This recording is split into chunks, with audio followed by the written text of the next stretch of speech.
তোলাবাজির অভিযোগে কলকাতায় গ্রেপ্তার 16 নম্বর বোর্ডের চেয়ারম্যান। জালে 123 নম্বর ওয়ার্ডের তৃণমূল কাউন্সিলর সুদীপ পল্লে ঠাকুরপুকুর থানায় তোলাবাজির মামলায় জালে। 5 লক্ষ টাকা তোলা চেয়ে তাণ্ডব, না দিলে হামলা, দোকান বন্ধ। বেহালায় ধৃত তৃণমূল কাউন্সিলরের বিরুদ্ধে অত্যাচারের অভিযোগ। সমস্ত কাগজপত্র থাকা সত্ত্বেও দোকানটা ভেঙে দিল, কর্পোরেশনকে দিয়ে শেষ করে দিল আমাকে।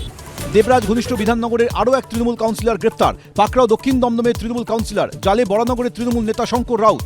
জগৎবল্লভপুরে ধৃত উপপ্রধান সহ 2। একের পর এক দেবরাজ ঘনিষ্ঠের গ্রেফতারির মধ্যেই দক্ষিণ দমদমের তৃণমূল কাউন্সিলরের রহস্য মৃত্যু। বাগুইয়াটির ঘরেই মিলল ঝুলন্ত দেহ, কারণ নিয়ে ধোঁয়াশা।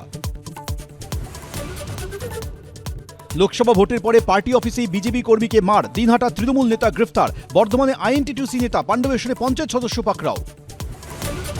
কেন পরমব্রতর উস্কানিমূলক পোস্টকে সমর্থন, জামিন অযোগ্য ধারায় এফআইআর দায়ের করে স্বস্তিকাকে গড়িয়াহাট থানায় তলব। প্রায় 1 ঘন্টা ধরে জিজ্ঞাসাবাদ। কাল পুষ্পাহীন ফলতার ফল, পুনর্নির্বাচনের গণনা। আগেই ভোট ময়দান ছেড়ে পালিয়েছেন তৃণমূলের জাহাঙ্গীর।